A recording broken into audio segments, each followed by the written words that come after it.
Yo fui el primer enfermero español en aprobar la especialidad europea. Yo quería ser el mejor enfermero del sueño. Nos morimos antes por no dormir que por no comer. Es algo necesario, igual que una dieta saludable o el ejercicio físico. Cuando es un coma inducido, lo que estamos haciendo es, a base de medicación, llevarle a un sueño muy profundo. El sueño es lo más parecido que hay al coma, que somos capaces de directamente separarnos de todo el medio en el que estamos. Pero somos capaces de revertirlo cada 24 horas. Todos hemos tenido y tendremos episodios de sonambulismo. A todos nos ha pasado que te has levantado al baño y te has vuelto a acostar y ni te acuerdas de cómo lo has hecho. El sonambulismo como patología son personas que le ocurre todas las noches, tienen que tener sus casas cerradas, enjauladas, porque pueden salir, sería muy peligroso. Nos pasamos un tercio de nuestra vida durmiendo. Una persona de 90 años ha pasado 30 años de su vida durmiendo. La enfermería es una profesión que nos han valorado como los mejores y luego como lo peor. Nosotros siempre estamos contentos y orgullosos del trabajo que hacemos.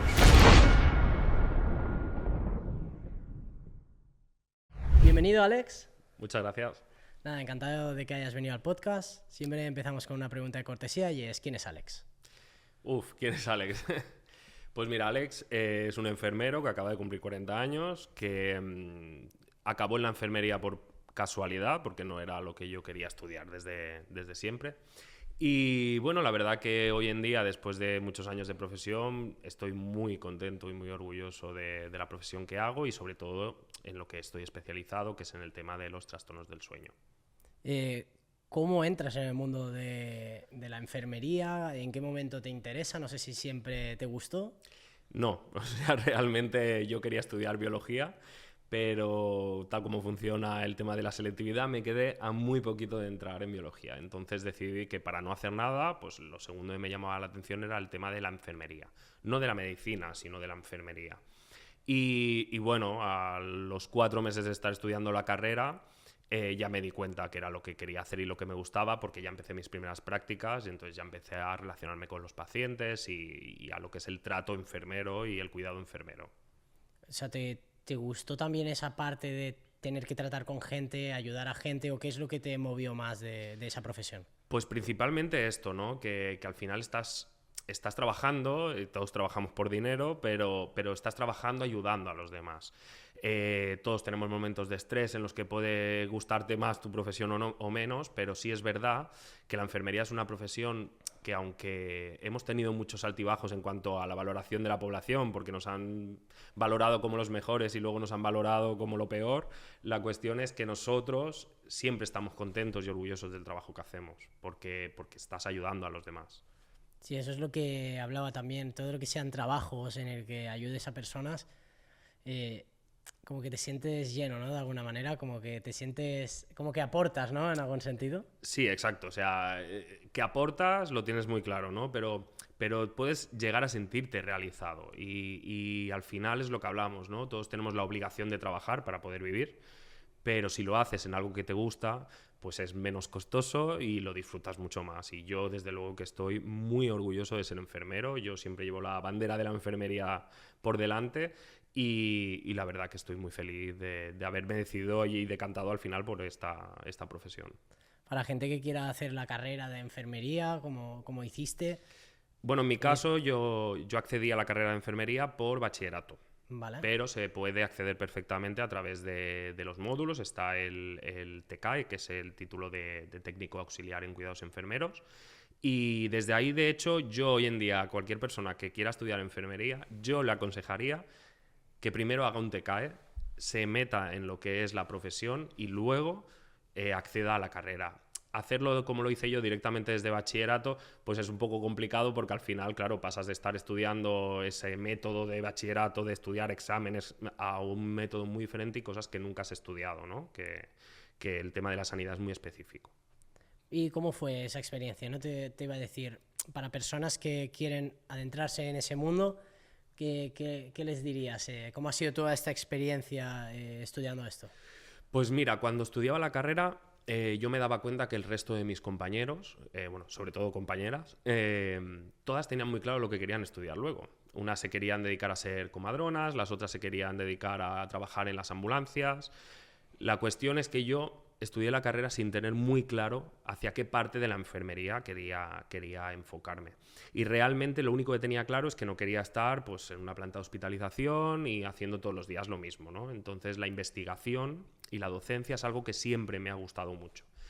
Y la suerte que he tenido es que al haberme decantado por la parte del sueño, puedo hacer mucha docencia, que eso a mí me encanta, ir a centros, a empresas, a enseñar a la gente, a intentar ayudarles a que mejoren un poquito su sueño.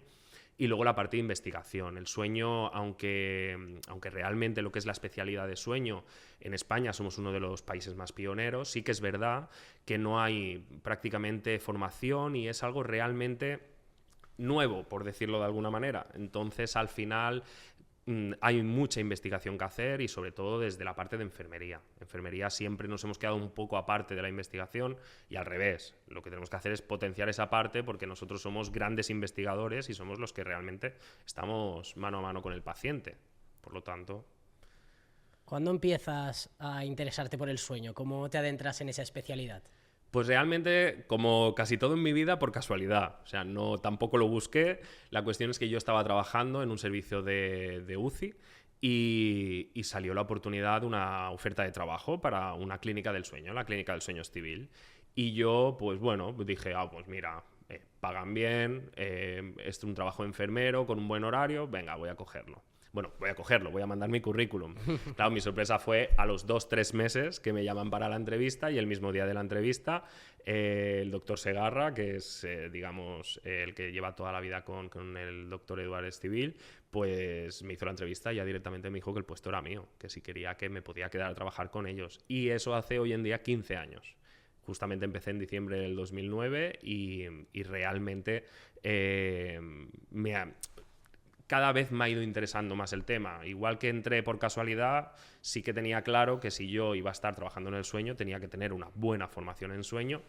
Y como soy un poco cabezón y un poco, ¿cómo decirlo?, que siempre tengo que destacar, pues yo quería ser el mejor enfermero del sueño, ¿no? Y por eso empecé con mi canal de Instagram y a partir de ahí, pues aparte, pues todas las especialidades hasta que llegué al punto de ya sacarme las especialidades, la española, y luego en 2021 aprobé el título de experto europeo y la verdad que muy contento, desde luego. Sí que me has dicho que no había muchos españoles, ¿no? No, de españoles sí hay, pero de medicina.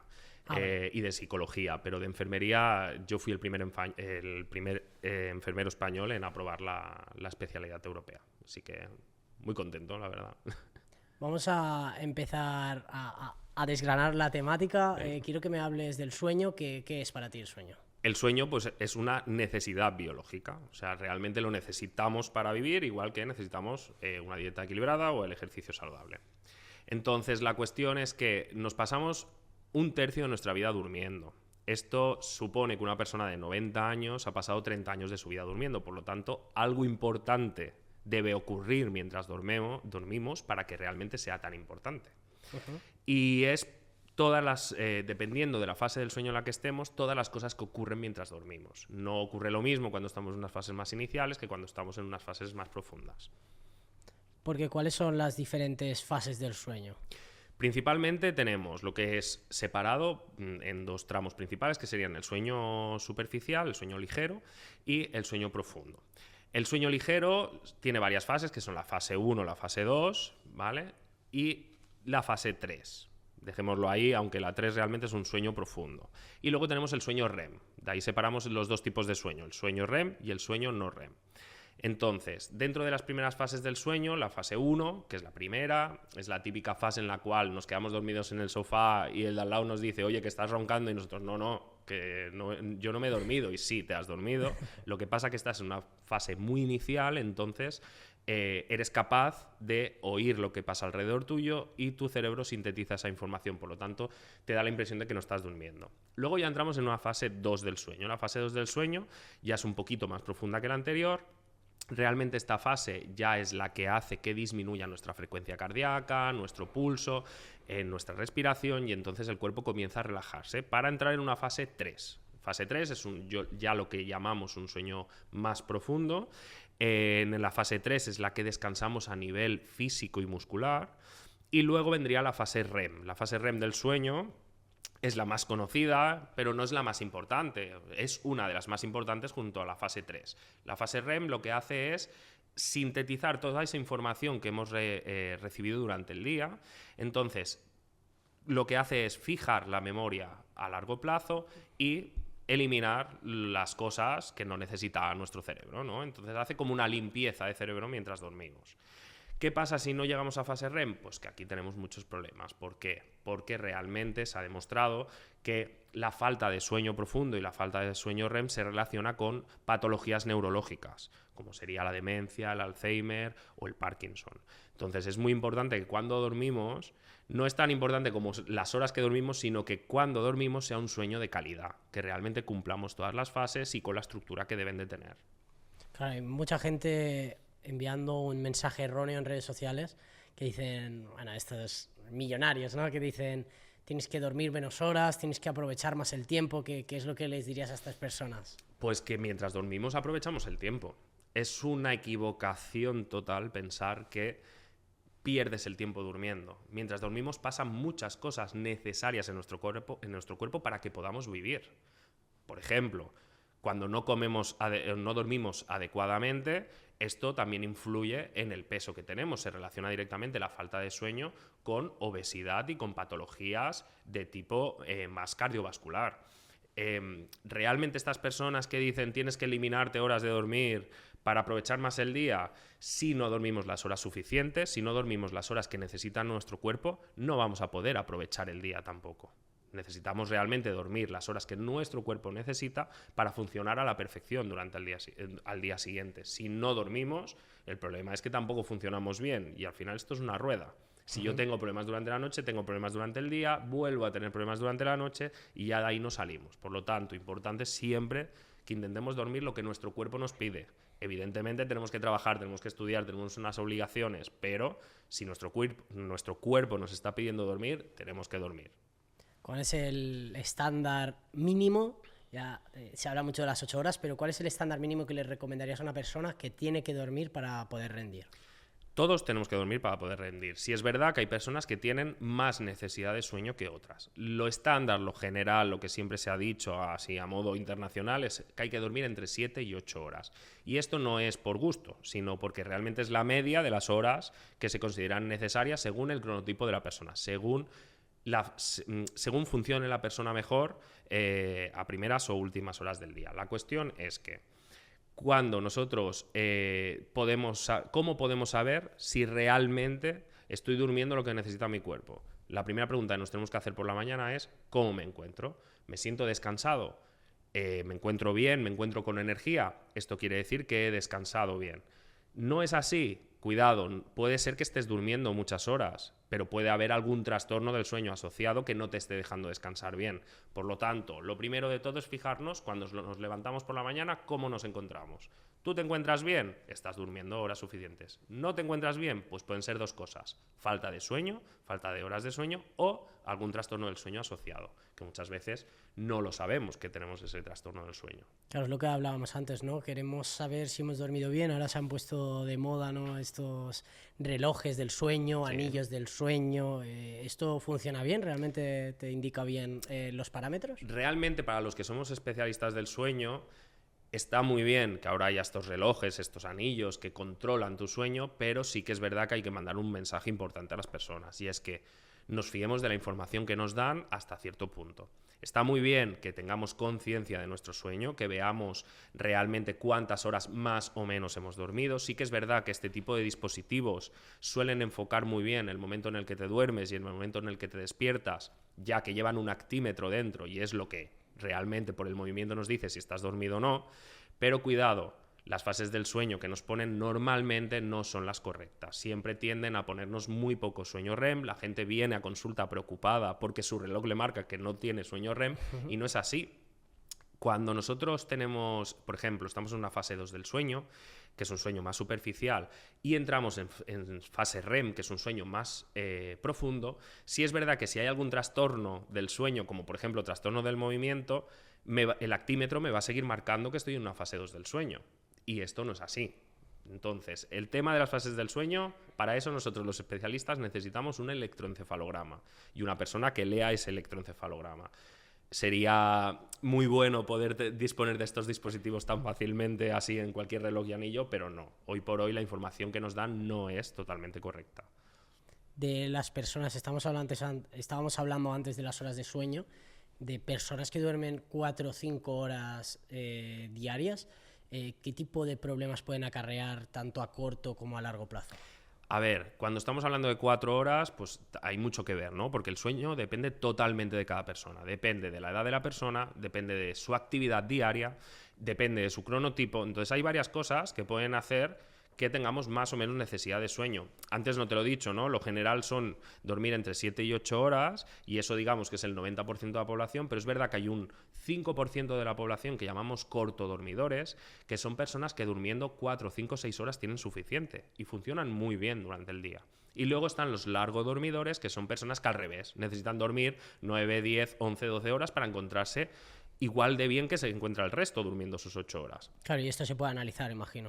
Esto hay unas pruebas específicas que nosotros podemos hacer, pruebas diagnósticas que hacemos en la clínica y también baterías de test que realmente son test internacionales y que están certificados y que realmente nos sirven pues esto, para saber el cronotipo de la persona, para saber si funciona mejor de día o de noche, si está durmiendo suficiente o no. Pero sobre todo es lo importante, no hace falta hacer ninguna prueba. Si tú te levantas por la mañana cansado, está claro que algo está pasando. O no duermes suficiente o hay algún trastorno ahí asociado. Claro, porque si hay ahora personas, por ejemplo, que duermen sus 7, 8 horas, rinden muy bien por la mañana, pero cuando llega la tarde ya como que se van apagando, no tienen tanta energía. ¿Qué es lo que les puede pasar? Pues esto, entonces hay personas que llegado a ese punto necesitan dormir una siesta de 20-40 minutos y perfectamente, pero luego hay personas que realmente lo que necesitan es dormir.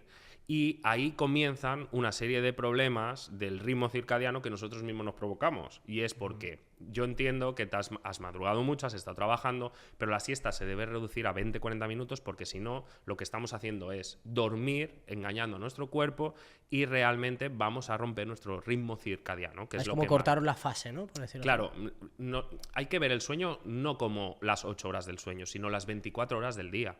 El sueño se prepara durante el día. Por lo tanto, si yo me echo una siesta de 2 horas, esas 2 horas se las estoy robando al sueño. Por lo tanto, tendré problemas luego, seguramente para conciliar el sueño otra vez a una hora normal y luego pues a la hora de levantarnos, ¿no? Que podemos tener despertares precoces o realmente tener problemas de no poder dormirte y estar en la cama dando vueltas.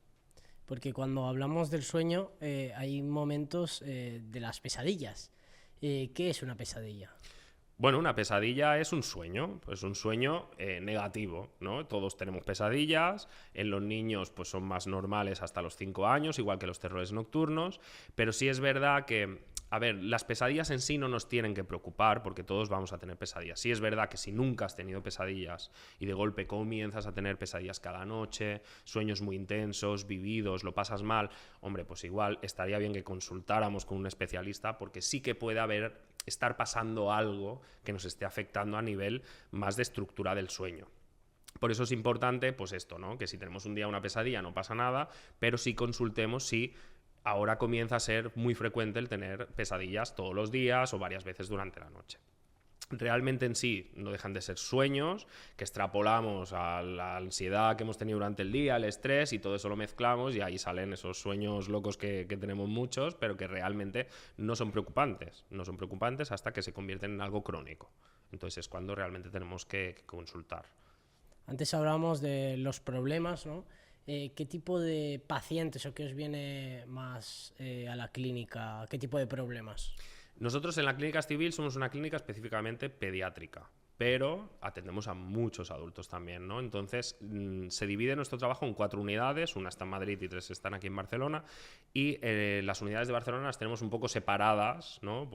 En la parte de consultas se hace más en la clínica de Barcelona. Entonces en la parte de consulta pues se ve mucho insomnio, se ve muchos trastornos de cronodisrupción, problemas de adolescentes. En cambio, en una de las unidades que yo estoy, que es la del Hospital General de Cataluña, realmente vemos muchos casos pues, de apnea, de otro tipo de trastornos del movimiento. y mucho paciente adulto.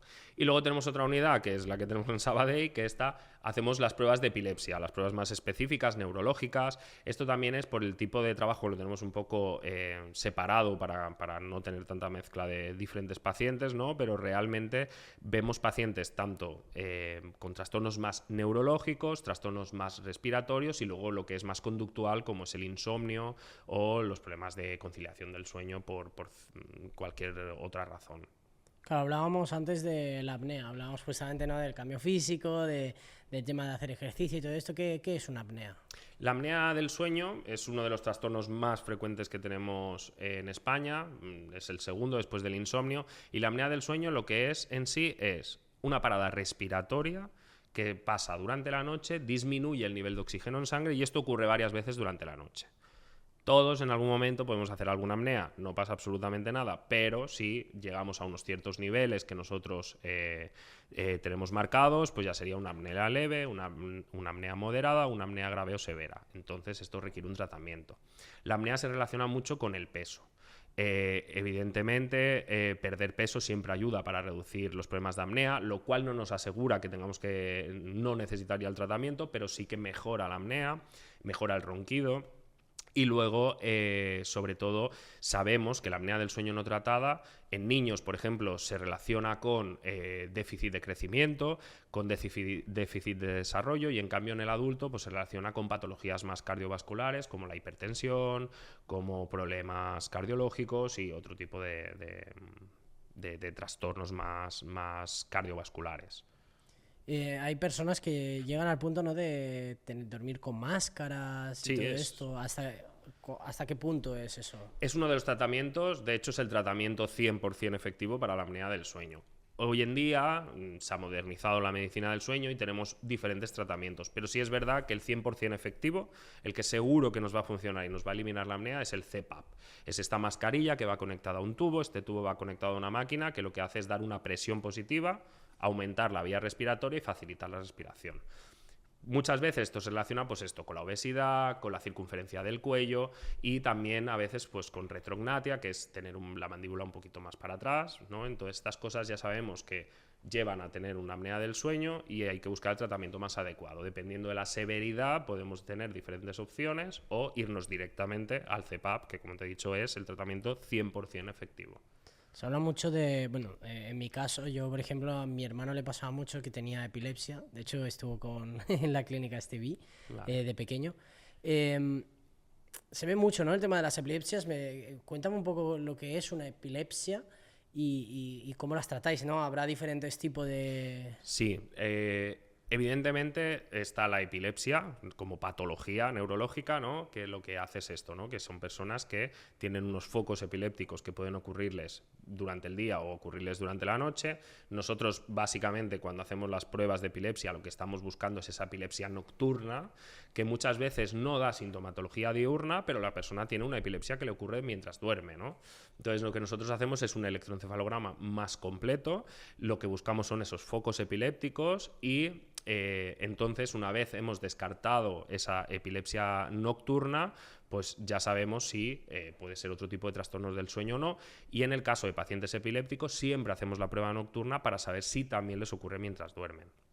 Realmente con un tratamiento adecuado son pacientes que funcionan muy bien durante el día, que ellos mismos controlan muy bien los ataques epilépticos, pero claro, cuando estamos durmiendo esos ataques no son fáciles de controlar. Por lo tanto, es necesario saber si aparte de epilepsia durante el día, la persona sufre epilepsia nocturna para adecuar el tratamiento y que realmente no tenga esos ataques epilépticos que lo que le están provocando mientras duerme es un aumento del tono, salir de fases profundas del sueño, mantenerse en un sueño muy superficial y al día siguiente se encuentran agotados, como si les hubieran dado una paliza mientras dormían. Claro, ahí imagino que en esa situación o las personas que tienen eso tienen que cuidar muy bien el dormir, ¿no? El tema del sueño. Eso es lo principal. Aparte de tomarse la medicación, tomar el tratamiento que le hayan aconsejado y hacerse los controles que sean los adecuados, es muy importante que intenten dormir las horas que su cuerpo les pide, que el cuerpo necesita. El déficit de horas de sueño, el estrés, la ansiedad durante el día, lo que hace es propiciar esos ataques epilépticos.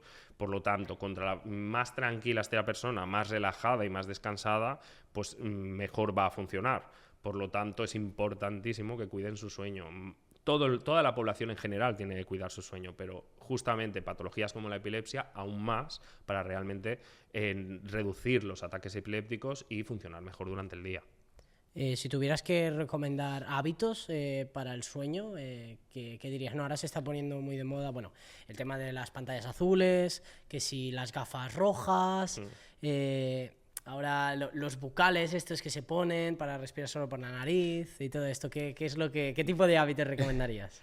Bueno, primero te digo los hábitos y luego, si quieres, me repites estos y los hablamos, ¿vale? Porque, los criticas, ¿no? Porque cada uno tiene sus temitas. Vale. Nosotros siempre aconsejamos las normas de higiene del sueño. Las normas de higiene del sueño es cualquier norma que nos sirva para facilitar o para evitar el sueño. La cuestión es que estas normas nosotros normalmente las enseñamos o las entregamos a modo de decálogo porque es más fácil recordarlo con dibujitos, ¿no? Entonces, si tú pones en un buscador, pones higiene del sueño, te van a salir cientos de normas. Cualquier cosa que nos ayude a cuidar el sueño sería una norma de higiene del sueño. Pero nosotros sí que hay unas que son más importantes y que nunca deben cambiar, que es establecer unos horarios fijos y estables para levantarse y para acostarse. Sobre todo levantarse por la mañana. Cuando nos levantamos por la mañana y recibimos los primeros rayos de sol, se sincroniza nuestro ritmo circadiano y comenzamos a funcionar bien durante el día. Por lo tanto, tener los horarios estables es algo súper importante, la norma más importante. O sea, levantarte todos los días a la misma hora, eso es muy recomendable, ¿no? Exacto. O sea, aunque un día vayas al cine luego o al teatro y te levantas un poco más, o sea, y te acuestas un poco más tarde, hay que intentar levantarnos a la misma hora. Serán menos horas de sueño, pero de esta manera no romperemos nuestro ritmo circadiano y funcionaremos como realmente le va bien a nuestro cuerpo. Si ahí ya estamos alargando nosotros, si normalmente me levanto a las 7, pues ya el sábado me levanto a las 12 del mediodía, nosotros mismos corremos el riesgo de provocarnos jet lag social. El jet lag social, no sé si lo conoces, realmente lo que provoca es que funcionamos entre semana en unos horarios súper estables, con nuestras obligaciones que tenemos, y cuando llega el fin de semana no tenemos esas obligaciones tampoco para levantarnos. ¿Qué hacemos? Nos quedamos en la cama mucho más y nosotros mismos nos estamos provocando este jet lag social, que lo que hace es romper el ritmo circadiano y comenzamos a funcionar mal. Normalmente esto va acompañado de siestas muy largas, siestas excesivas, también va acompañado de personas que llegan el lunes por la mañana a su trabajo y no pueden ni siquiera ni moverse porque realmente están agotados porque han tenido un descontrol el fin de semana de sueño bestial. Entonces el jet lag, los síntomas principales, el jet lag social, los síntomas que veríamos sería, podemos tener náuseas, podemos tener vómitos, estar de mal humor, tener constante sueño y luego cuando nos vamos a dormir ser incapaces de dormir. Entonces realmente es importante esto, ¿no? Lo de los horarios estables para mantener ese ritmo circadiano. Y luego hay muchas más normas. O sea, intentar cenar 1 o 2 horas antes de irnos a dormir para que las cenas sean muy leves, siempre basadas en una dieta mediterránea, evitar las cenas copiosas. Cuando hacemos cenas muy copiosas o, por ejemplo, consumimos alcohol a la hora de la cena, esto va a interferir en nuestro sueño. Por ejemplo, lo del alcohol, siempre han dicho que una copita de vino tinto no va mal, que va bien para el corazón, ¿no? Sí, pero no por la noche. ¿Por qué? Porque el alcohol por la noche nos puede dar la falsa creencia de que nos ayuda a dormir porque te relaja, pero ¿qué pasa? El alcohol provoca que tengamos un sueño mucho más superficial, sueños más intensos, sueños vividos y aparte, pues por ejemplo, si el alcohol que hemos consumido es cerveza, pues nos vamos a tener que levantar muchas más veces a orinar porque realmente la cerveza es un diurético importante. Y como normas de estas tenemos muchísimas. La siesta reducirla a 20 minutos, media hora como mucho. Claro, no alargarla más porque si no afecta a las fases que hemos hablado antes. Hay que pensar una cosa, sueño dormido durante el día es sueño robado a la noche. Entonces, una siesta de 20 o 30 minutos está bien. Si te vas a pegar una siesta de 2 horas, no lo hagas. No lo hagas porque entonces es que tú mismo ya te estás provocando un trastorno de cronodisrupción. O sea, 30, 40 minutos como máximo. Como máximo 40 minutos, vale. Como máximo. Piensa que esto lo hacemos, ¿por qué? Porque se supone que en un ciclo de sueño que funciona correctamente, en el primero normalmente no, pero en un ciclo de sueño que funciona perfectamente entraríamos en fase REM a partir de los 45 minutos. Y lo que tenemos que evitar es despertarnos en fase REM. Cuando antes me preguntabas que cuando soñamos, ¿no? Pues durante la fase REM es cuando ocurren todas estas cosas. Pues soñamos durante fase REM, pesadillas durante la fase REM. ¿Y qué pasa? Que si nos despertamos rompiendo la fase REM, nos despertaremos con una sensación de agotamiento o borrachera del sueño, que se llama, que es como un embotamiento en la cabeza, incluso con cefalea. Por eso hay que evitar, cuando dormimos la siesta, llegar a dormir, llegar a una fase profunda como es el sueño REM. Hay que evitar llegar ahí para realmente ese sueño sea reparador. ¿Qué opinas? Antes estábamos hablando justamente de estos hábitos que hay nuevos.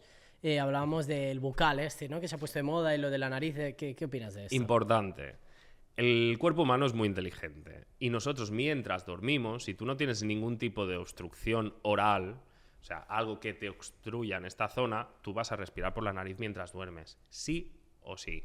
Si nosotros tenemos una obstrucción, por ejemplo, del tabique nasal, una obstrucción nasal, ¿qué va a pasar? Que voy a respirar por la boca. Por lo tanto, si yo me cierro la boca con cualquier dispositivo, me ahogo. Me ahogaré.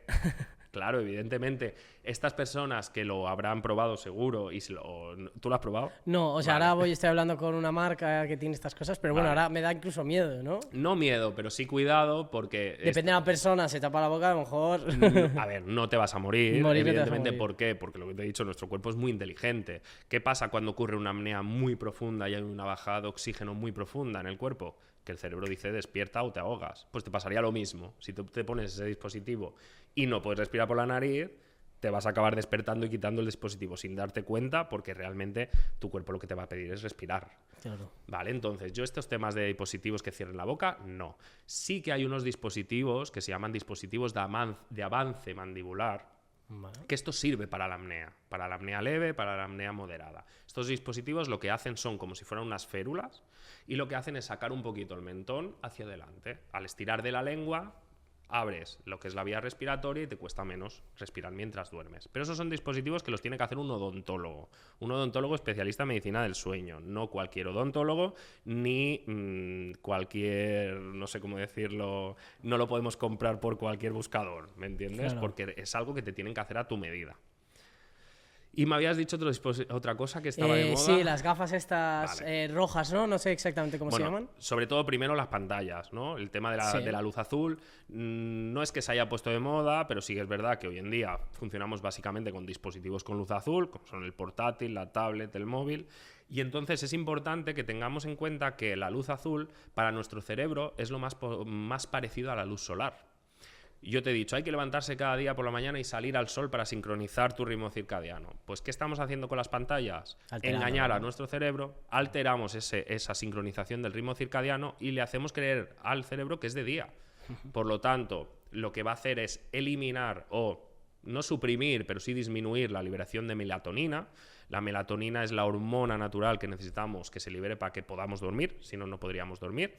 Y la luz azul lo que hace es capar esa liberación. Por lo tanto, evidentemente, 1 hora, 2 antes de irnos a dormir, eso es muy difícil porque yo soy el primero que tampoco lo hago, pero lo recomendable es eso, 1 hora, 2 horas antes de irnos a dormir, evitar todo el tema de pantallas. La televisión no tiene pantalla azul, ¿vale? No habría ningún problema. Siempre evitar en la habitación usar tele, radio o cualquier dispositivo. La habitación tiene que ser un lugar de paz, de tranquilidad, de descanso. Evitemos los dispositivos electrónicos y sobre todo no quedarnos dormidos con la tele puesta o con la radio puesta. Porque como te he dicho antes, en cuanto a las fases del sueño, lo que vamos a hacer es mantenernos en un sueño mucho más superficial y no vamos a descansar bien porque nuestro cerebro va a seguir sintetizando toda esa información que le llega. Por lo tanto, hay gente que tiene mucha manía de ay, es que yo sin la tele no duermo. Bueno, pues te pones un temporizador de 15 minutos, te quedas dormido, la tele se apagará. Pero lo que tenemos que evitar es quedarnos dormidos con la televisión encendida. Televisión, radio, dispositivos, cualquier cosa. Eso te iba a preguntar, ¿qué tipo de problemas puede acarrear el dormirse con la tele encendida toda la noche? Pues principalmente es que no vas a descansar, que te vas a levantar mucho peor de lo que te has acostado, con dolor de cabeza, y esto es porque nuestro cerebro no deja de estar cogiendo esa información que está escuchando de la radio o de la tele, sintetiza esa información, por lo tanto está trabajando y no puede entrar en un sueño profundo. Lo que vamos a hacer es mantener un sueño muy superficial, fase 1, fase 2, y esto evidentemente si una noche no tengo fase 3 y fase REM, bueno, no me encontraré muy fino, pero si esto ya se cronifica y cada día me pongo la tele y me está pasando cada día, pues a la larga, pues como te he dicho, ¿no? La falta de sueño REM, que a nivel neurológico es la más importante, pues puede acarrear problemas importantes neurológicos como Parkinson, Alzheimer, demencias. Por lo tanto, no es una tontería el tema de de la tele en la cama, ni del móvil, ni todas estas cosas que ahora hablamos. Hablabas de cualquier cosa, ¿no? Eléctrica. Vale, hazme el A apunte. ver, cualquier cosa eléctrica. Yo desconozco, y como lo desconozco tampoco entro en esos temas de las ondas, del wifi, Sí. Yo esas cosas lo desconozco, no lo he estudiado, por lo tanto de eso no opino, ¿no? Sí que cuando hablo de dispositivos me refiero a esto, ¿no? Pues el móvil, la tablet, el portátil. Si queremos que la habitación sea un lugar donde yo voy a descansar y mi cerebro interprete que es un lugar de descanso, lo que debo de evitar es estar con el portátil trabajando desde la cama, comiendo desde la cama. Cualquier actividad que hagamos en la cama, aparte de dormir y mantener relaciones sexuales, no deberíamos de hacerlo.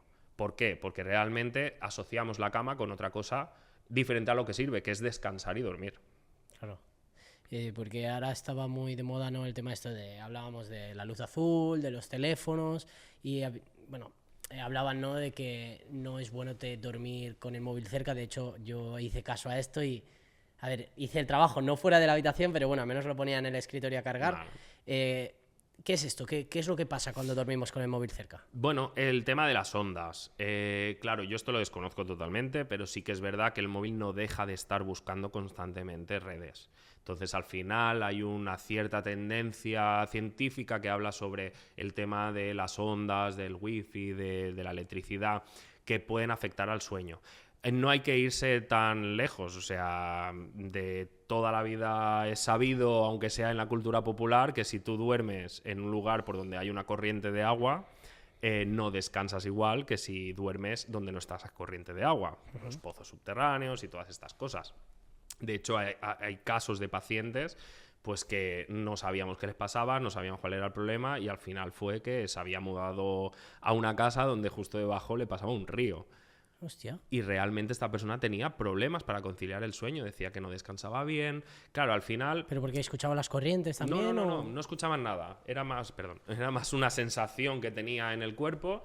Claro, al final hay que pensar que bueno, la Tierra se mueve por las mareas de la Luna, ¿no? Que nuestro cuerpo también es un tanto por ciento elevadísimo de agua y al final pues todo está relacionado, ¿no? Pero sin entrar en cosas tan específicas, con unas normas de higiene básicas, las más generales, todo el mundo puede mejorar su sueño.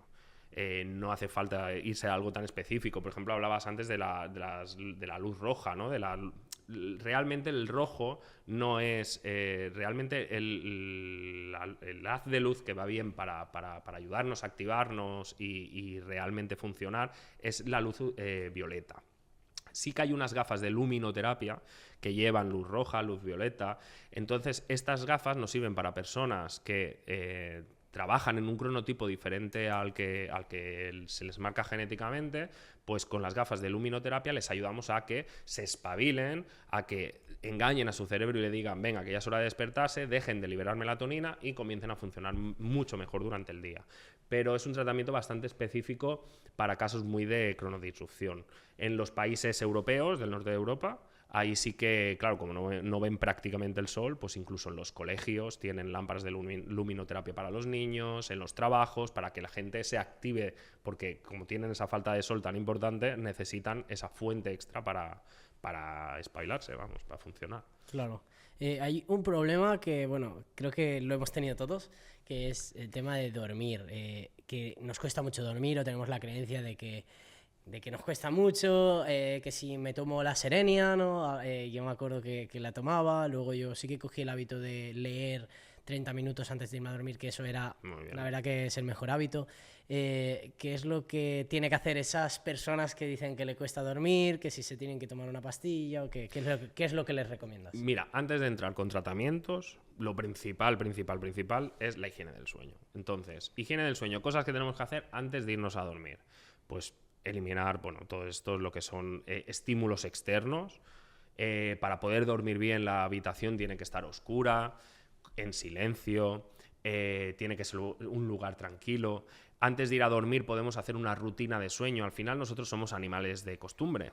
Y si tú haces la misma rutina 3 veces seguidas de la misma manera, inconscientemente tu cerebro va a funcionar ya cada día de esa manera. Entonces, por ejemplo, pues antes de ir a dormir me pongo el pijama, me lavo los dientes, leo un poquito antes de irme a dormir y luego me acuesto. Si eso cada día lo hacemos de esa manera, En el momento que nos vayamos a poner el pijama, nuestro cerebro dirá, que se está preparando para Ya dormir. toca, ¿no? Ya toca. Entonces ya nos relajamos. Una vez estamos en la cama, sobre todo para la gente que lee en la cama, leer libro clásico. Si leemos libro electrónico, que sea sin luz propia, Los pero Kindle evitar y todo los esto. Kindle, pero por ejemplo los hay con luz propia y sin luz, pues el de sin luz, porque si tiene luz propia nos está haciendo exactamente lo mismo que una tablet, ¿no? Entonces, pues esto, siempre así, tener una buena rutina, intentar no hacer actividades en la cama que no debamos hacer, evitar cenas copiosas y poco más. Y realmente si la actividad que hacemos antes de dormir, como por ejemplo leer, no nos relaja, lo que deberíamos de hacer es buscar otra actividad. Hay personas que para irse a dormir necesitan leer, hay personas que necesitan pintar un cuadro, hay personas que necesitan hacer un sudoku. Y esto es totalmente individual, porque yo, por ejemplo, si me pongo a hacer un sudoku, hasta que no me acabe el libro, no voy a parar. Igual que si tú te estás leyendo algo súper interesante, vas a querer acabarte el libro. Entonces todo eso va a retrasar tu sueño. Problema, lo que siempre aconsejo a la gente que se coja la Declaración de Independencia de los Estados Unidos o la Constitución Española, se la ponga en la mesita y cuando se quiere ir a dormir que se ponga a leer un poco. Seguro que se aburre lo suficiente como para dormirse perfectamente. Pero tiene que ser algo así, algo que te relaje. Si te activa o te interesa mucho, tampoco te va a ayudar. Porque ahora decimos eso, tiene unos buenos hábitos del sueño, pero le cuesta dormir. ¿Qué es lo que harías? Entonces ya sí que tenemos que consultar con un especialista, evidentemente. Primero de todo, descartar que no haya algún trastorno del sueño, que no es que no nos deje dormir, porque también hay algo, en la población está muy generalizada la mala percepción del sueño, sobre todo en la gente mayor, pero también lo vemos en gente joven, que es que yo no duermo nada, es que cuando estoy durmiendo me despierto 20 veces y luego le hacemos la prueba del sueño y duermen perfectamente. Entonces, primero de todo es hacer una prueba para ver si realmente hay algún trastorno del sueño que nos esté afectando, ¿no? Y si no es así, pues ya sabemos que la persona no tiene ningún trastorno, entonces ya le diagnosticaríamos de insomnio. El insomnio es la patología más importante que hay en los trastornos del sueño y realmente requiere de tratamiento. No siempre tiene que ser un tratamiento farmacológico. Está el tratamiento no farmacológico, que sería primero la higiene del sueño. Luego sería la terapia cognitivo-conductual, que esto lo tiene que hacer un psicólogo especialista. Y luego vendría también lo que es la fitoterapia, lo que son las plantas naturales y complementos naturales. Como la serenia, ¿no? Esto es... Nosotros estamos muy de acuerdo con la melatonina. La melatonina funciona muy bien. La melatonina, ya lo he dicho antes, es la hormona que fabrica nuestro cuerpo de manera natural y nos facilita el dormir. Pero si la damos de manera exógena, o sea, si nos la tomamos, nos hace muy buen efecto y encima no crea resistencia, lo cual no quiere decir que tu cuerpo no va a dejar de fabricar melatonina. Por lo tanto, es segura. La melatonina es un buen suplemento. Es un buen suplemento. Es un suplemento que funciona muy bien, pero hay que saber tomarlo. Vale. ¿Cuál es el fallo que nos encontramos en la mayoría de los pacientes? Que se toman la melatonina y siguen viendo un poquito la tele. O con el móvil. O con el móvil o en la habitación encendida. No. Eso es el error más grande que hay en cuanto a la toma de la melatonina. La melatonina tenemos que tomarla media hora antes de irnos a dormir y en ese momento luces apagadas y nos vamos a la cama. Tardaremos media hora en dormirnos, pero nos dormiremos. La melatonina funciona y funciona si la tomamos bien. Luego hay melatonina que le llaman retardada, que esta lo que hace es una doble liberación al principio de la noche, nos ayuda a conciliar el sueño, y luego tiene una segunda liberación a las 3 horas más o menos, que esto lo que hace es que entremos en un sueño más profundo y evita los despertares nocturnos. Entonces la melatonina, súper aconsejada. Y luego pues tenemos resto de fitoterapia, el lúpulo, la valeriana, la pasiflora. Lo que yo te hablaba era que serotonina o... Claro, pero la serotonina nos funciona muy bien durante el día. O sea, ahora nosotros lo que damos es el 5-HTP, no sé si lo has oído alguna vez. No. Es como damos eso durante el día para funcionar con energía durante el día para poder llegar cansados a la noche y entonces complementamos con melatonina. Hoy en día hay tratamientos muy diferentes, hay combinados. La cuestión es que hay que buscar el específico a la persona. No todo el mundo le va la misma medicación. Cuando hablamos de medicación, luego hay medicación ya farmacológica recetada por los médicos de nuestra clínica, que ya es medicación más específica y medicación más importante, como pueden ser pues, otro tipo de medicaciones específicas, de tratamientos más farmacológicos. Antes hemos hablado de la apnea, ahora va un poco relacionado, es un tema interesante. Quiero que me expliques qué es un ronquido y por qué se origina. El ronquido en sí no es nada malo, no es patológico, ¿vale? Que una persona ronque no quiere decir nada, que una persona tenga apnea si no las trate se puede morir o puede tener muchos problemas, una persona que ronca no. Sí que es verdad que el ronquido es uno de los síntomas de la apnea. No todo el mundo que ronca tiene apnea, pero todos los que tienen apnea roncan. Entonces, si nosotros mismos nos han dicho que estamos durante la noche respirando, dejamos de respirar y acabamos y volvemos a respirar con un ronquido muy fuerte, eso es claramente una apnea. Una persona que está constantemente roncando, que no es patológico, que no interfiere en su salud, sí que realmente puede tener el problema porque haya una obstrucción nasal, porque tenga la vía respiratoria más colapsada, por mocos, resfriado, por alguna patología, ¿no? O incluso por relajantes musculares. O sea, cuando tomamos relajantes musculares, pues porque tenemos un dolor o por otro tipo de cosas, esos relajantes relajan tanto la musculatura que a veces pueden provocar ronquido, incluso apnea, pero lo cual no quiere decir que pase nada, ¿vale? También eso, pues dependiendo del tratamiento que tomemos. Pero el ronquido en sí, nos tenemos que quedar con la idea de que es molesto, pero nadie se muere por roncar. Eso es lo principal. Sí, porque ahora he visto, bueno, lo hablábamos antes, ¿no? De el tema bucal y sobre todo lo de la nariz. Que me fijas, bueno, hay muchos vídeos virales por allí. De abrir las fosas. Correcto, y que te das cuenta de que hay gente que, o poniendo algo aquí, como que ya no ronca, deja de roncar. Realmente, el ronquido puede ser de nariz o puede ser de cuello, de garganta. Vale. Si el ronquido es de nariz y... Es que, claro, se suman muchas cosas que tienen que funcionar para que esas tiritas vayan bien. Pero es verdad que van bien, pero van bien para unas personas específicas, que son las que pueden tener una mínima obstrucción nasal en cualquiera de las dos vías, y con esas tiras lo que hacemos es ampliar, lo que hacemos es abrir el canal. Si realmente de esa manera se corrige, perfecto, vamos, no necesitamos ningún tratamiento más. Ahora, que no nos engañen, porque realmente cuando... Esas tiritas nos pueden ir muy bien para el ronquido, pero para otro tipo de patologías como la apnea no. Entonces, cuidado, sobre todo saber si solo es un ronquido esencial, que es lo que nosotros le llamamos, que es un ronquido básico sin más, o realmente va asociado a una apnea del sueño. Si va asociado a una apnea, el tratamiento tiene que ser un tratamiento más específico y de más calidad, desde luego. Me hablabas antes también de la parálisis del sueño. La parálisis del sueño, sí. ¿A ti te ha pasado alguna vez? A mí no me ha pasado. Pues te pasará, ya te lo digo. Piensa que a todos en algún momento de nuestra vida nos puede ocurrir tener un episodio de parálisis del sueño. La parálisis del sueño es uno de los trastornos del sueño que realmente no es patológico, no interfiere realmente en nuestro sueño, y lo que sucede es que nos despertamos cuando no tenemos prácticamente tono muscular.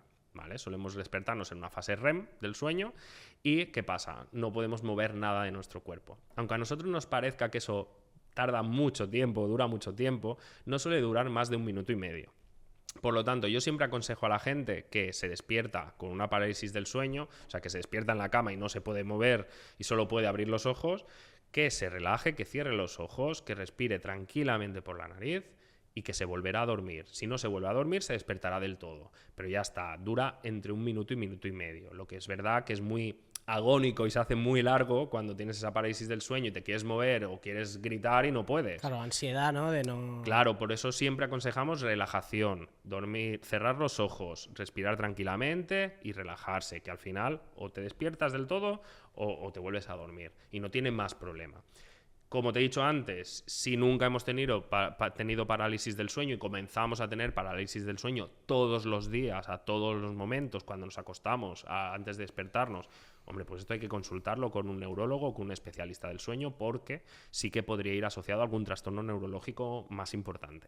Y hay que mirar porque a la larga puede ser malo, ¿no? Imagino. Por sí el trastorno no, el trastorno en sí no nos afecta en nada, pero sí que es un síntoma de una patología neurológica más importante. Por lo tanto, siempre que haya cambios así en el sueño importantes, en este caso, pues parálisis del sueño, como podrían ser pesadillas, o en neuresis, que es orinarse en la cama, pues lo mismo, si nunca una persona de 60 años nunca se ha orinado en la cama y comienza a orinarse cada día, pues hombre, hay que pensar que algo está pasando y algo a nivel neurológico. Por lo tanto, siempre aconsejamos acudir a especialistas y realmente consultarlo.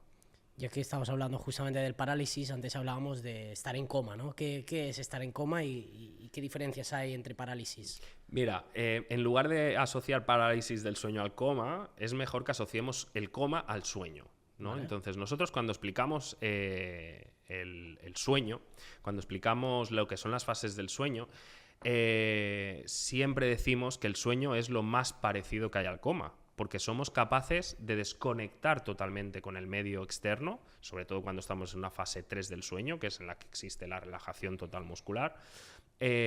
Somos capaces de directamente separarnos de todo el medio en el que estamos, igual que pasaría en un coma. Pero somos capaces de revertirlo cada 24 horas. Y esta es la magia del sueño, que es como un coma, pero que dura, o sea, que se repite cada 24 horas y somos capaces de entrar y de salir de ese estado sin realmente ningún problema.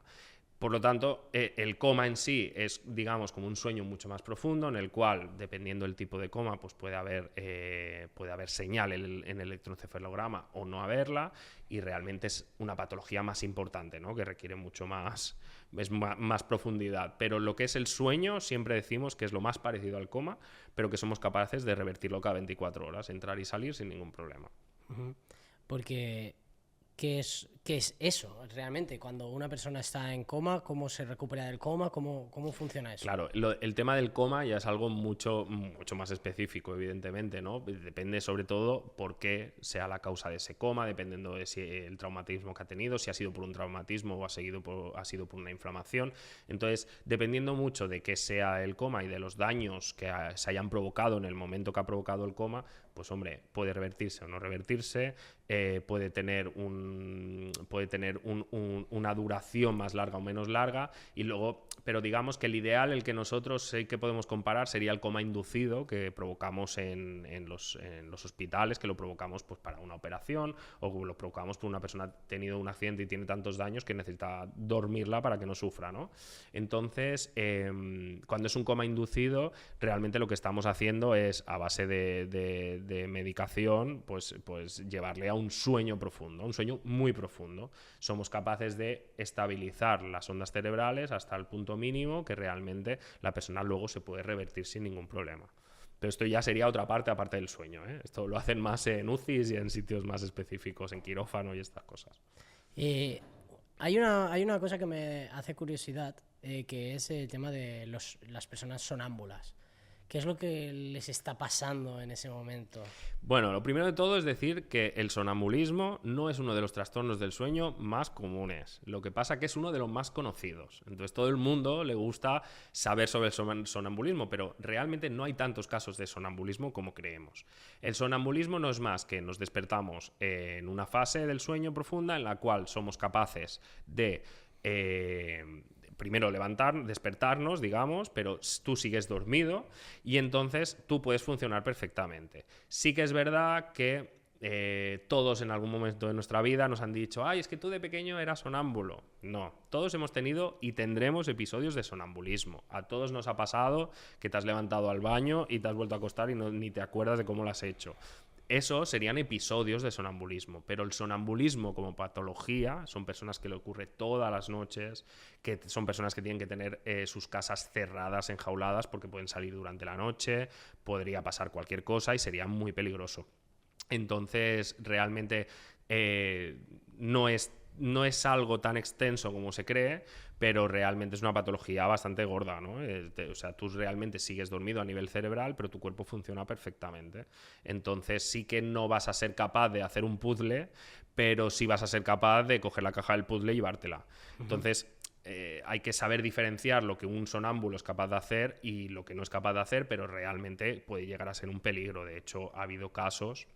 El último hace un año, me parece que fue las Navidades del año pasado, creo que fue en Ucrania o en Rusia, no recuerdo dónde, que un niño de 5 años sonámbulo salió a la puerta de su casa, se puso a dormir en el suelo y lo encontraron al día siguiente congelado, el pobrecito. Hostia. Claro, entonces estas cosas sí que es importante, pues esto, ¿no? Si tenemos dudas de si nuestros hijos o nosotros mismos podemos tener sonambulismo porque alguien nos lo ha dicho, hombre, pues consultar, porque hay que saber si realmente lo tienes o no lo tienes, porque hay que tomar unas medidas. ¿Y tiene remedio de alguna manera? No, en principio no tiene tratamiento. El sonambulismo sí que se pueden dar algunos complementos farmacológicos. Para que entres más profundamente, ¿no? Para que relajes más y entres en un sueño más profundo, pero el que es sonámbulo como tal, como patología, eso es algo crónico, es para siempre.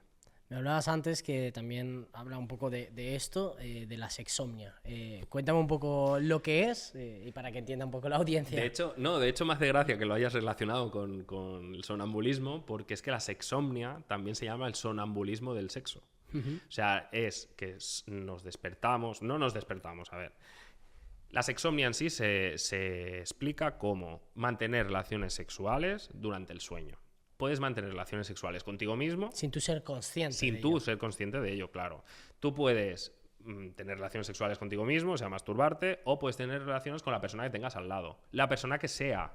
De ahí viene también el peligro de la sexomnia, ¿no? Que realmente si tú no sabes que lo tienes y estás durmiendo al lado de una persona desconocida, pues podrías hacer cosas que no debieras y no lo haces aposta. De hecho, hay gente, la gente que sufre sexomnia, hay personas que se despiertan justo al inicio de la relación sexual, por lo tanto estarían a tiempo de pararlo. Hay personas que se despiertan con el orgasmo y hay personas que no se despiertan, que mantienen la relación completa y se vuelven a dormir y no son nada conscientes de que han tenido relaciones sexuales. Por lo tanto, aunque es algo muy gracioso, cuidado, porque también puede tener sus problemas legales el tema de sufrir sexomnia, y es algo bastante importante. Claro, porque lo hablamos antes, no puede llegar a puntos peligrosos. No sé si ha habido momentos o acusaciones de violaciones incluso. Bueno, ha habido casos. Ha habido casos, ¿no? Ha habido casos. Y no hace mucho, de hecho, hace un año hubo un caso en España. Un caso que, bueno, que yo sepa todavía está judicialmente, por lo tanto no creo que se pueda hablar mucho de él.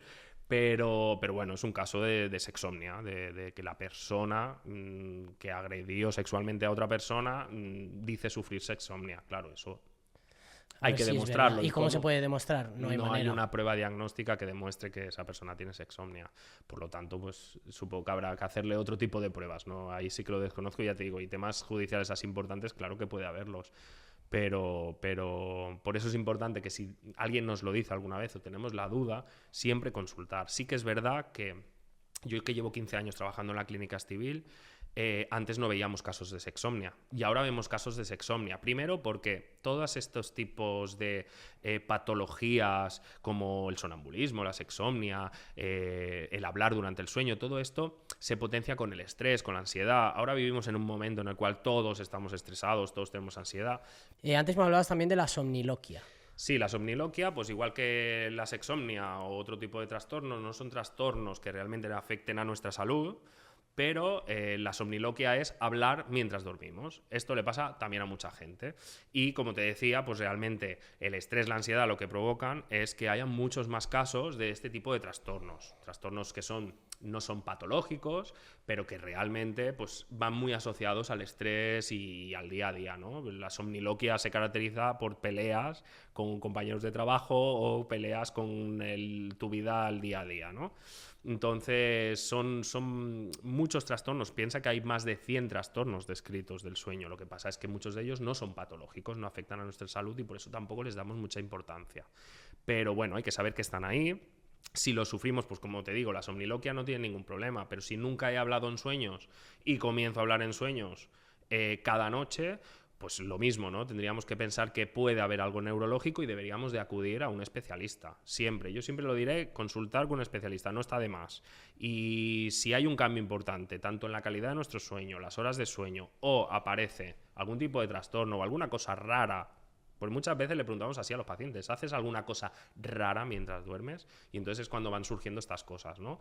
Pues todo esto puede llevarnos a patologías neurológicas, por lo tanto, siempre consultar ante la duda, consultar con un especialista. ¿El sueño puede llegar a afectar a las relaciones sexuales? Sí, claro. El sueño, como hemos explicado desde el principio, el sueño nos hace descansar para poder funcionar correctamente al día siguiente, entre lo cual también están las relaciones sexuales, claro. La falta de sueño en el hombre se relaciona con impotencia, incluso con esterilidad. Es muy importante que cuidemos nuestro sueño. Es que a veces la gente no es consciente de la importancia que tiene el sueño, pero es que es un pilar básico. Claro, que de puede nuestra acarrear salud. problemas que no piensan. Muchos. O sea, te puede acarrear impotencia, esterilidad, hipertensión, obesidad, diabetes. Al final, el no dormir las horas correctas, no dormir las horas adecuadas y encima no descansar.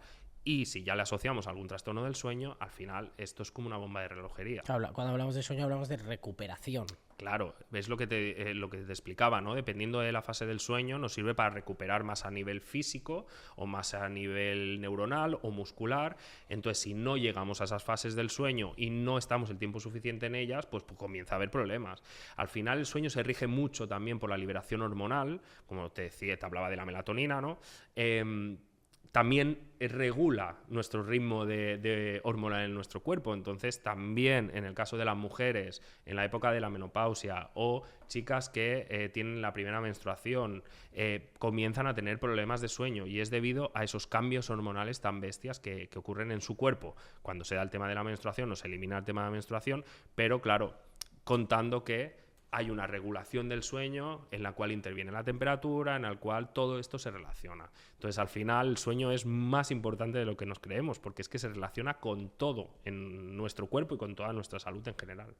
Hablamos antes del cambio físico, yo ahora estoy justamente haciendo uno para personas que quieren perder peso y todo esto. Claro, te iba a decir a nivel escala que dónde estaba más importante el ejercicio, la alimentación y el sueño, que esto ya es un poco más complicado, pero ¿qué tan importante es el sueño en este sentido pues para hacer un cambio físico, ¿no? Pues mira, yo te diría que tienen una importancia igual al 33%. Todo. ¿Por qué? Porque dormir lo que hace es cuidarnos durante la noche. Yo puedo cuidar mi alimentación durante el día, yo puedo hacer ejercicio, pero si llego a la noche y no duermo suficiente, ni voy a perder peso. Para empezar, o sea, el no dormir se relaciona con un aumento de peso. Piensa que en nuestro cuerpo controlan el apetito dos hormonas, la grelina y la leptina. Cuando una disminuye, o sea, necesitamos que una disminuya, que es la que nos dice tienes hambre, y la otra aumente, que es la que nos dice estás saciado. ¿Qué ocurre cuando dormimos? Cuando no dormimos suficiente, todo lo contrario. O sea, lo que hace es darnos la orden de que necesito comer más, pero aparte nunca está saciado. Y cuando hay una falta de sueño y unas horas de sueño, lo que nuestro cuerpo nos pide son grasas y azúcares. Por lo tanto, se junta una bomba para engordar. Duermes poco, tienes hambre, no te sacias y encima te estás alimentando con alimentos como son grasas o dulces, pues al final evidentemente se relaciona la falta de sueño con un aumento de peso. Por lo tanto, a la hora de hacer una dieta y que funcione, al 33% hay que cuidar la dieta, hay que cuidar el ejercicio y hay que cuidar evidentemente el sueño. Muy importante. Porque ahora justamente hablabas, ¿no? De te vas a dormir, a ver qué es lo que comes. ¿Qué es lo que recomendarías comer para antes de irte a dormir? Mira, siempre nuestra alimentación basada en una dieta mediterránea. Tenemos la suerte de tener una de las mejores dietas del mundo, tener a nuestro alcance alimentos muy buenos, por lo tanto, por la noche lo que aconsejamos es reducir el máximo los hidratos de carbono, no eliminarlos. Cuidado con esto, porque es muy típico que cuando hacemos una dieta lo primero que eliminamos son los hidratos de carbono. Y los hidratos de carbono son facilitadores del triptófano y el triptófano se une a la melatonina para que nos podamos dormir. Por lo tanto, si no consumo nada de hidrato de carbono, estoy eliminando el triptófano de mi dieta y lo que vamos a hacer es que nos cueste más dormir. Por lo tanto, siempre 40 gramos de pasta, de pan, de algún hidrato de carbono, pero 40 gramos, que sea un acompañamiento, no el plato principal. Claro, pero no quitarlo del todo. No eliminarlo del todo. Luego, el aumento proteico pues siempre va a ayudarnos a conciliar el sueño, pero sin pasarnos. Tampoco debemos consumir mucha proteína, porque mucha proteína provoca que tengamos unas digestiones más pesadas, un aumento de la temperatura central y tampoco vamos a poder dormirnos. Nos va a costar más dormirnos. Por lo tanto, nosotros siempre aconsejamos dieta mediterránea, una ensaladita, un poco de verdura, Por ejemplo, un plato con un montoncito de arroz y un salmón a la plancha. El salmón además contiene triptófanos, por lo tanto nos va a ayudar a sintetizar la melatonina y a que se absorba mejor en nuestro cuerpo. Todo lo que son los alimentos ricos en triptófanos nos van a facilitar, como son la soja, los frutos secos, las legumbres y el salmón, todo lo que son los pescados blancos y azules. Entonces, es importante que si seguimos esa dieta, vamos a facilitar nuestro sueño, lo cual no quiere decir que antes de irte a dormir te tengas que comer 500 gramos de salmón para que tenga triptófano. No, el triptófano se acumula a lo largo de todo el día. Por lo tanto, yo al mediodía puedo comer lentejas y por la noche cenar una ensalada con salmón y voy a tener la suficiente cantidad de triptófano para facilitar mi sueño. Algo que me gusta hacer a mí, yo estoy ahora con el tema del cambio físico y todo esto, ha sido el ayuno. Es algo que me ha ayudado mucho a mí, como quitar, a ver, que al final deja de ser quitar una etapa de comida, pero bueno, luego reequilibras en las otras. ¿El ayuno puede llegar a afectar de alguna manera a dormir? Sí, el ayuno intermitente funciona muy bien como pérdida de peso, la verdad que la gente que lo hace está muy contenta. Sí que es verdad que cada persona también necesita sus pautas de ayuno intermitente, no todo el mundo tiene que hacer las mismas horas de ayuno. Evidentemente, cuando nosotros hablamos de irnos a dormir, tenemos que ni ir después de haber comido una comida muy copiosa. Esto sí que con el ayuno intermitente pues tendríamos que controlarlo un poco, porque claro, no estás comiendo durante el día, pero luego comes todo lo que no has comido durante el día. Eso, antes de ir a dormir, malísimo, es malísimo, porque al final nuestro estómago tiene que trabajar, claro. Y si la temperatura se va hacia el estómago, disminuye la cerebral y no nos dormimos. Entonces, si el ayuno intermitente no me está provocando comer mucho antes de irme a dormir, bien. Si en cambio lo que me provoca es no comer antes de ir a dormir, tampoco es aconsejable. O sea, no tenemos que irnos a dormir con el estómago vacío, porque si no, el cuerpo nos va a pedir que nos levantemos a comer, evidentemente, y vas a estar mal a gusto, no vas a estar bien en la cama y vas a, al final, necesitar levantarte. Por lo tanto, el ayuno intermitente, muy bien, pero siempre y cuando no se cumpla esto, ¿no? Ni que tengamos que comer mucho antes de irnos a dormir, ni no comer nada. O sea, que hay que intentar cuadrarlo. No sé, ahí ya cada uno tendrá que buscar la manera. Quería sacarte un tema interesante de que a mí no es que me guste mucho, te hablaba antes de los cafés, ¿no? Y todo esto. Bueno, podemos hablar de las dos cosas. Si quieres podemos empezar hablando por las bebidas energéticas, luego por el café. Háblame de las bebidas energéticas. Bueno, mira, te voy a hablar de los dos a la vez. Vale. La cuestión es que el café tiene cafeína, la bebida energética tiene taurina y luego está el té que tiene teína, ¿no? Al final, las tres son exactamente igual, tanto la cafeína como la teína como la taurina. Sí es verdad que la taurina tiene más potencia que la cafeína. Por lo tanto, hay que tener mucho cuidado con el consumo de estas bebidas energéticas. No llego a entender por qué se ha puesto de moda que los niños por la tarde salgan del cole y se compren una lata de una bebida energética que tiene tal sabor. La cuestión es que esos padres no son conscientes de que le están metiendo a su hijo 10 cafés en esa lata. Si supieran que era café, o sea, si hicieran la comparación a café, no se lo darían. No. ¿Verdad que no les darías 10 cafés a tu hijo cuando sale del cole? Pues tampoco le darías una bebida energética llena de taurina. Como si fuera un zumo, sí. Ahí estamos, y ese es el peligro realmente, aparte de los azúcares que puede contener o lo que sea, ya hablo solo de la taurina. Entonces, bebidas energéticas desaconsejables en todo el día. Si en algún momento la necesitas porque para trabajar, estás cansado, porque esa noche has salido, lo que sea, por la mañana, ¿vale? Evitarlo por lo menos 4 o 5 horas antes de irnos a dormir, porque sigue en nuestro cuerpo. De hecho, con la taurina, con la teína y la cafeína pasa una cosa, que es que cada persona lo sintetiza en el cuerpo de una manera diferente. Yo me puedo tomar 8 o 9 cafés al día y no tengo ningún problema para dormir porque según lo tomo mi cuerpo lo sintetiza y lo expulsa, pero hay personas que su sintetización de la cafeína dura mucho más y si se toman un café a las 3 de la tarde ya no duermen porque siguen teniendo cafeína en el cuerpo. Entonces lo primero de todo es que nos fijemos qué tipo de personas somos. O sea, yo soy de los que me tomo un café y me espabilo y funciono bien, o soy de los que me tomo un café y me quedo igual que si no me lo hubiera tomado. Entonces, si soy de estas personas que no pasa nada, pues bueno, puedes tomar café. Tampoco debes tomártelo antes de ir a dormir, por muy rápido que lo sintetices, porque va a evitar que puedas dormirte con un sueño profundo. Pero si eres de las personas que lo sintetizas rápido, puedes tomar café sin problema. Si es de las personas de que lo sintetiza muy lento, pues evidentemente tienes que ver cuál es el último que te puedes tomar. Normalmente aconsejamos el después de comer, pero hay personas que incluso ese les quita el sueño. Por lo tanto, ya lo pasamos a media mañana. Y la teína exactamente igual que la cafeína. Claro, al final te puede llegar a afectar, ¿no? La gente esa que toma café, a ver, como con un poco de margen hasta que duerme, pero es muy malo, ¿no? Dormir... Hombre, tomarte un café y irte a dormir no es lo más Que aconsejable. será difícil, pero quiero decir, con poco espacio de tiempo... No, incluso yo conozco personas que se toman un café antes de irse a dormir. Hostia. Y es porque tienen sintetización muy rápida, pero lo que no somos conscientes es que, aunque yo me esté durmiendo, mi cerebro sigue activado con esa cafeína. Claro. Por lo tanto, yo voy a estar dormido físicamente, pero no voy a llegar a fases profundas del sueño. Siempre me voy a mantener en una fase muy superficial. Entonces, eso a veces nos engañamos y decimos, ay, pues a mí no me afecta, yo me duermo igual. Sí, te duermes igual, pero tu sueño no es igual. Y eso es lo más importante, que no solo es dormir las horas de sueño, sino que ese sueño sea de calidad, que es lo que hemos dicho desde un principio. Ahora viene el tema más interesante, mucha gente seguro que incluso escucha aquí, el tema de la marihuana. ¿Cómo puede llegar a afectar al sueño? Hay gente que dice que la marihuana le ayuda a dormir, cosas de estas. Cuéntame un poco qué es lo que opinas sobre esto. Mira, con la marihuana pasa un poco como con el alcohol.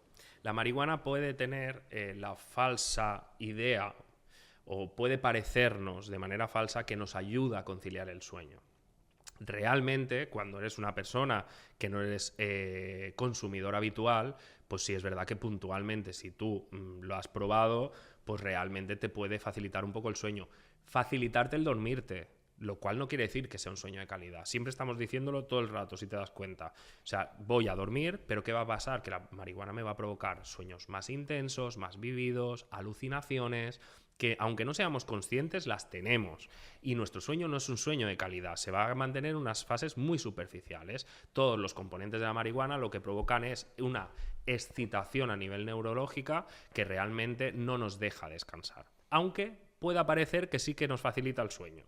Pero eso, pensar que es puntual. La persona que yo no vengo aquí a juzgar a nadie, pero la persona que consume la marihuana para dormir debería plantearse otro tipo de tratamientos, porque realmente no es la más útil. No, es un engañabobos, porque parece que te duerme, pero realmente el sueño no es un sueño de calidad. Entonces al final vas a estar mucho más agotado, vas a necesitar más horas de sueño que no vas a recuperar y... consumir marihuana para dormir, no.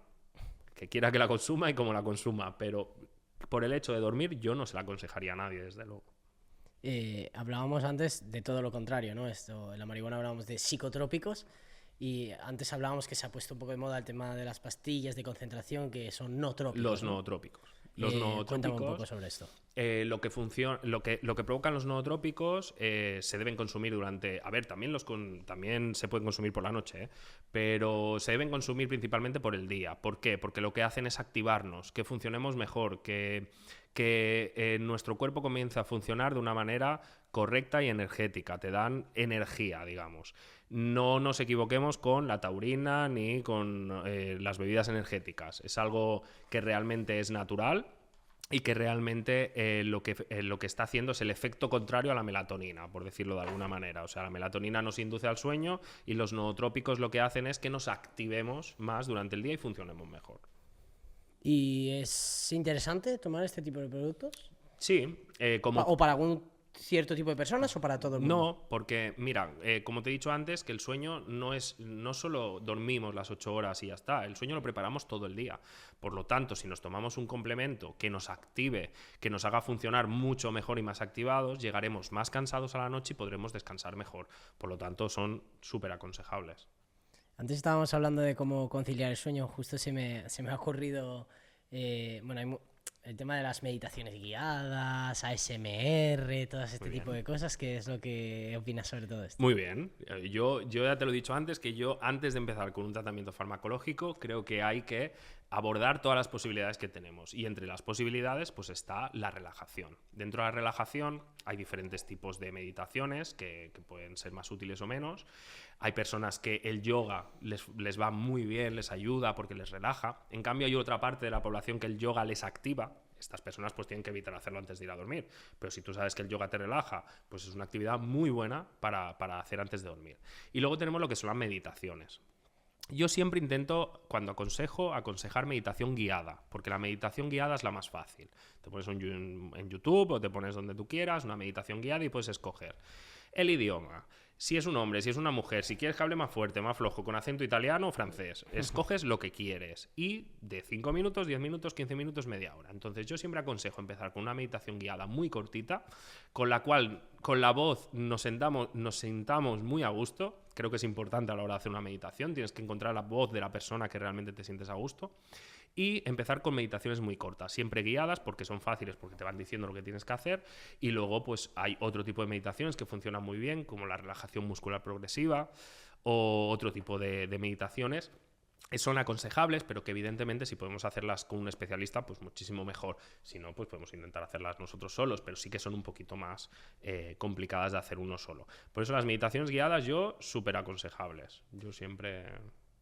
Como conclusión del podcast, para toda esa gente que hay que recopilar toda la información que ha habido en este podcast, de cómo dormir mejor, hábitos, ¿qué es lo que podrías decir? Bueno, lo primero que les diría es que cuiden su sueño.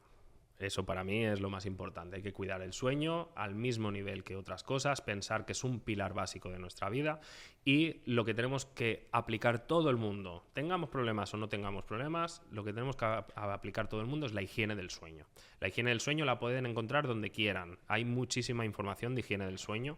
Realmente lo que tenemos que intentar es sobre todo tener horarios estables, intentar no consumir alcohol, refrescos o cafeína a última hora de la tarde, que en la habitación, y esto yo siempre lo insisto mucho, que la habitación sea un templo del descanso y de la tranquilidad, evitar todo lo que sean dispositivos, cosas que puedan despertarnos, luces.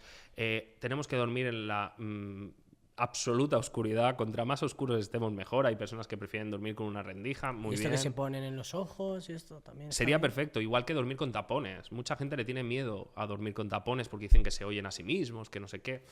Los tapones son nuestros amigos, o sea, realmente nos va muy bien porque nos aíslan del ambiente en el que estamos. Entonces, como he dicho antes, para poder dormir en un sueño profundo necesitamos no tener ruidos ambientes. Entonces, un antifaz y unos tapones, el mejor regalo que te pueden hacer para dormir bien, ya te lo digo, porque realmente ayudan. Sí que es verdad que eso ya entra dentro de las creencias de cada uno, de si me oigo o no me oigo, me lo quiero poner o no me lo quiero poner. Pero sí, aconsejable eso. Y sobre todo eso, que si tienen alguna duda, si tienen algún trastorno del sueño, si creen que no duermen bien o no duermen suficiente, que consulten con un especialista, que somos muchos especialistas del sueño, que estamos en todos los sitios, que nos pueden encontrar en internet. La Clínica del Sueño Estibil, estamos en Barcelona, estamos en Madrid y estamos en varios puntos y dispuestos siempre para ayudar a la gente, o sea que encantado de la vida. Como última pregunta del podcast, ¿qué es lo último que has aprendido? ¿Qué es lo último que he aprendido? La filosofada ahora.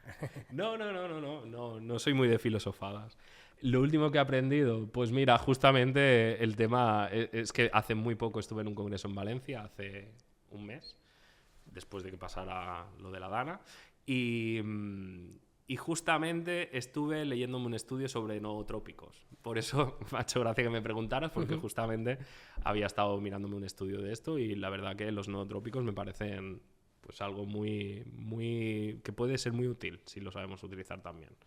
Antes de acabar, quería que hablaras un poco de lo que estás haciendo, ¿no? Estás creando contenido, para que hablaras un poco de qué es lo que estás haciendo y dónde pueden encontrarte.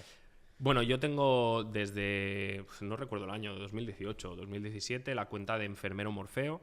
Esta cuenta la dedico para la difusión de la importancia del sueño, docencia.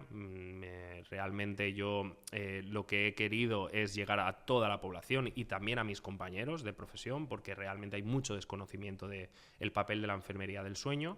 Y bueno, yo he querido que realmente se viera lo que hacíamos los enfermeros del sueño, se nos considerara, porque hasta hace unos años realmente parecía que no existíamos. Y bueno, creo que con mi perfil Enfermero Morfeo pues lo he conseguido, por lo menos dar visibilidad a la enfermería del sueño y saber que estamos ahí.